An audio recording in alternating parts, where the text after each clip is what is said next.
Joining me right now, American University Executive in Residence, Capri Cafaro, along with American Majority CEO Ned Ryun. Ned, I'm going to you first on this one because, as I said, I call him like I see him, and this feels kind of thin to me. It feels a little thin. I know what the hope is. I know what the hope is to say that we're not going to have one-sided agreements anymore.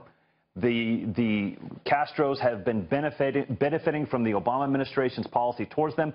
They've been able to have good trade agreements. They've been able to have all the investment and still punish political opponents. And I think Trump is finally saying, okay, enough's enough. My concern, though, is that you're right. It only goes maybe a third of the way when it could have gone the whole way. And so I think, obviously, clearly the Cuban community down in Miami is thrilled that somebody's actually saying enough is enough. At the same time, how far does this actually really go? Right. And when they're talking about travel and saying all the previous travel can still continue, it's just the new deals. It sounds to me like somebody's got a really good lobbyist in D.C.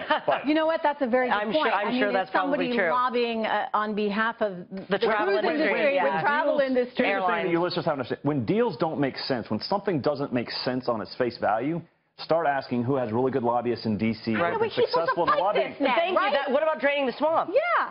Capri, what do you think of this deal? I kind of agree with you, too, Tricia. I mean, I think that, you know, I obviously understand that nobody wants to do business with the Castro regime. That's obvious. But I agree. It really doesn't.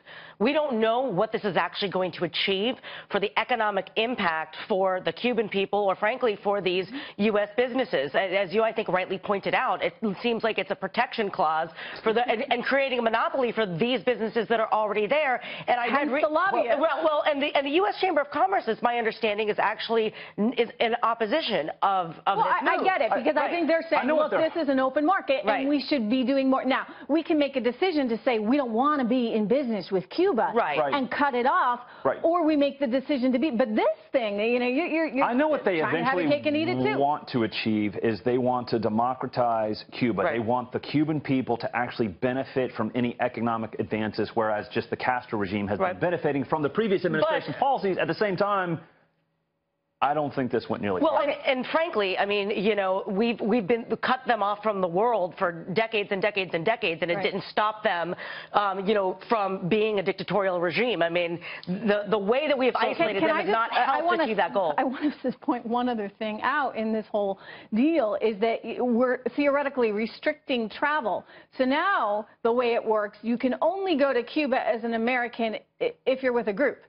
So if you're with an academic group or a tour group, I guess, which once again, I guess the tourism industry has, you know, I think the positive greased somebody's palm here. I think the positive that people should take away from this is at least this administration is saying we are not going to just let Cuba do whatever it wants. We're at least going to start changing some of the policy and how we approach it. Again, I would agree with both of you. I don't think this went nearly far enough, and I'm not sure how much teeth it actually has in it. Right, we won't know. It's a nice looking victory lap. You get Marco Rubio out there on your side, but and certainly politically motivated for domestic policy as well. Obviously, the Cuban American community. It's not a good political move. All right, Capri, Ned, I'm going to see you guys in a bit. Thank you so much. Meanwhile.